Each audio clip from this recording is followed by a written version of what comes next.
नमस्कार, आप सभी का स्वागत है हमारे चैनल एजी एकेडमी में। आज की इस वीडियो में हम देखेंगे 6 जून व 7 जून के महत्वपूर्ण करंट अफेयर जो आपके एग्जाम के पर्सपेक्टिव से बहुत इंपॉर्टेंट है। उन करंट अफेयर्स पे आज हम चर्चा करेंगे इस वीडियो पे। तो चलिए बिना किसी देरी के आज की इस वीडियो को शुरुआत करते हैं।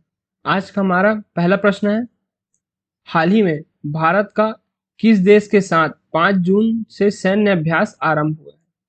तो ये 4 ऑप्शन आपके सामने, इसका सही आंसर आपको बताना है। तो ये भारत और किस देश के साथ सैन्य अभ्यास प्रारंभ हुए हैं? तो इसका सही आंसर है ए, बांग्लादेश। अभी भारत का बांग्लादेश के साथ द्विपक्षीय सैन्य अभ्यास प्रारंभ हुआ है। साथ ही ये सैन्य अभ्यास बांग्लादेश के जसोर सैन्य स्टेशन पर एक संयुक्त सैन्य प्रशिक्षण अभ्यास का आयोजन किया गया है। तो अभी भारत और बांग्लादेश का द्विपक्षीय सैन्य अभ्यास 5 जून से प्रारंभ किया गया है, जो 16 जून तक चलेगा। और साथ ही इसमें अन्य और देखें तो इस अभ्यास में भारतीय दल का जो प्रतिनिधित्व कर रहे हैं, जो भारतीय दल है वह डोगरा रेजिमेंट का एक बटालियन कर रहा है। तो इस प्रश्न से इतना तथ्य था। तो बढ़ते हैं अगले प्रश्न की ओर। हमारा अगला व दूसरा प्रश्न है, हाल ही में राष्ट्रपति ने संत कबीर को कहाँ श्रद्धांजलि अर्पित की है? तो अभी हमारे राष्ट्रपति जी ने संत कबीर जी को श्रद्धांजलि कहाँ अर्पित की है? तो 4 ऑप्शन आपके सामने, जिसका सही आंसर है, बताइए क्या होगा, सोचिए थोड़ा। तो इसका सही आंसर है ए, उत्तर प्रदेश। अभी उत्तर प्रदेश में राष्ट्रपति जी ने संत कबीर जी को श्रद्धांजलि अर्पित की है। ये जो श्रद्धांजलि अर्पित की है उत्तर प्रदेश में, ये कहाँ किए हैं? तो उत्तर प्रदेश के मगहर के कबीर चौरा धाम में संत कबीर को श्रद्धांजलि अर्पित की है। साथ ही संत कबीर अकादमी और अनुसंधान केंद्र का इन्होंने उद्घाटन किया है। और साथ ही यहाँ स्वदेश योजना का भी उद्घाटन किया है राष्ट्रपति जी ने। तो इस प्रश्न से ये बातें आप ध्यान रखिएगा कि राष्ट्रपति जी ने जो संत कबीर जी की मूर्ति का राष्ट्रपति जी ने संत कबीर को जो श्रद्धांजलि अर्पित की, उस दौरान उन्होंने संत कबीर अकादमी और अनुसंधान केंद्र का, साथ ही साथ स्वदेश योजना का भी उद्घाटन किया है। तो इसे आप ध्यान रखिएगा। तो बढ़ते हैं अगले प्रश्न की ओर। हमारा अगला और तीसरा प्रश्न है, विश्व पर्यावरण दिवस कब मनाया जाता है? तो ये 4 ऑप्शन आपके सामने। तो विश्व पर्यावरण दिवस कब मनाया जाता है? इसका सही आंसर होगा डी, 5 जून को।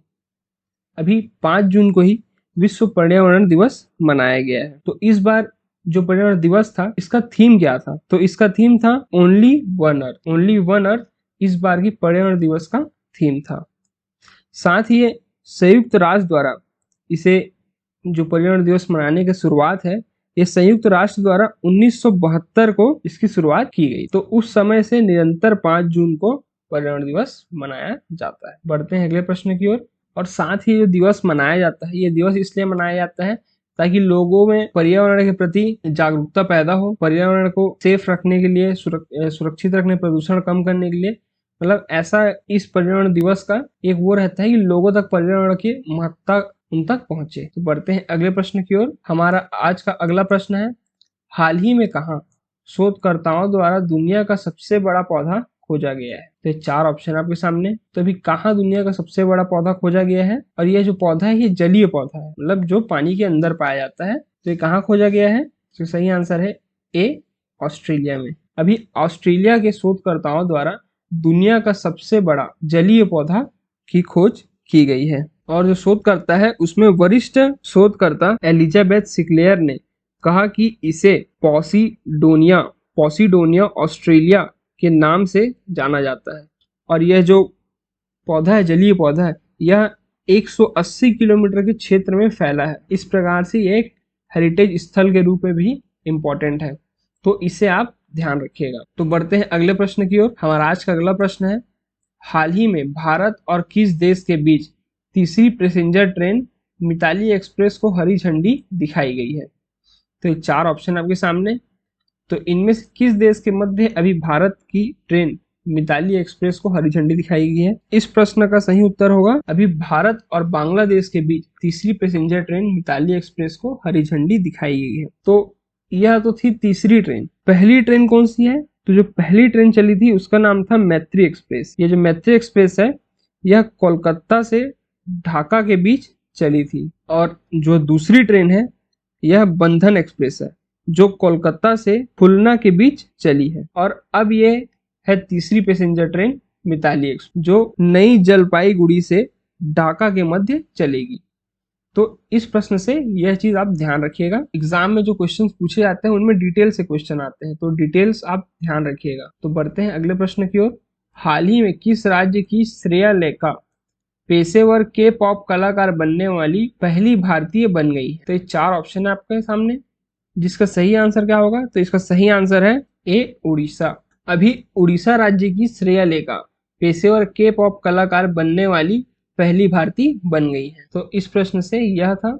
बढ़ते हैं अगले प्रश्न की ओर। हमारा अगला प्रश्न है, हाल ही में बीजेपी प्रवक्ता के पैगंबर मोहम्मद और इस्लाम पर आपत्तिजनक बयान पर किन देशों ने भारतीय राजदूतों को सार्वजनिक माफी मांगने की बात कही? तो यह एक बहुत बड़ी बात है। अभी एक बीजेपी प्रवक्ता द्वारा पैगंबर मोहम्मद और इस्लाम पर एक आपत्तिजनक बयान सामने आया, जो तो यह एक अभी देश हमारे देश भारत में ही था, मगर ये जब देश से बाहर निकला तो यह एक बहुत बड़ा आपत्तिजनक बात बन गया, जिसके कारण यह मामला भी सामने आया है। तो अभी किस देश ने भारतीय राजदूतों को सार्वजनिक रूप से माफी मांगने की बात कही है? तो 4 ऑप्शन आपके सामने, जिसका सही आंसर है ए व बी दोनों, मतलब कतर और कुवैत, इन 2 देशों ने भारतीय राजदूतों को सार्वजनिक रूप से माफी मांगने की बात कही है। और यह पहली बार है कि किसी खाड़ी देश ने ऐसा कदम उठाया है। और इस घटना के बाद भारत का अंतर्राष्ट्रीय स्तर पर जो भारत की इमेज है उस पर कहीं न कहीं फर्क पड़ा है। खाड़ीय देश है, इनमें अभी इसके आपत्तिजनक बयान के बाद यहाँ जो भारत से जो सामान बन के आते हैं उनका बहिष्कार करने की बात की जा रही है, जिस पर बीजेपी ने अपने प्रवक्ता नुपुल शर्मा को सस्पेंड कर दिया। इन्होंने ही यह बयान दिया था, तो इन्हें अभी सस्पेंड कर दिया है। और साथ ही दिल्ली के प्रदेश प्रवक्ता नवीन जिंदल को पार्टी से बाहर कर दिया है। तो यह कदम बीजेपी द्वारा उठाया गया है। जो यह कदम बीजेपी द्वारा उठाया गया है, इस कदम का इन खाड़ी देशों ने भी इसकी सराहना की है। तो बढ़ते हैं अगले प्रश्न की ओर। हमारा अगला प्रश्न है, हाल ही में आर्मी ट्रेनिंग कमांड ने देश का पहला war game research and development centre किस जगह स्थापित करने का फैसला किया है? तो ये 4 ऑप्शन आपके सामने, जिसका सही आंसर क्या होगा? तो इसका सही आंसर है दिल्ली।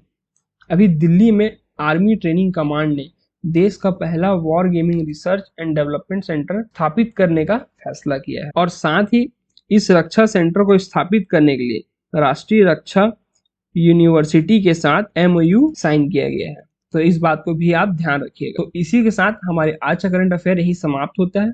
मिलते हैं आपसे अगले वीडियो में। तब तक के लिए आप निरंतर अपनी तैयारी पे लगे रहें, अपनी तैयारी में निरंतरता बनाए रहें और डेली करंट अफेयर आप पढ़ें, क्योंकि आज की जो करंट अफेयर है वो कल की जीके हैं। तो मिलते हैं अगले वीडियो में। जय हिंद, जय भारत, वंदे मातरम।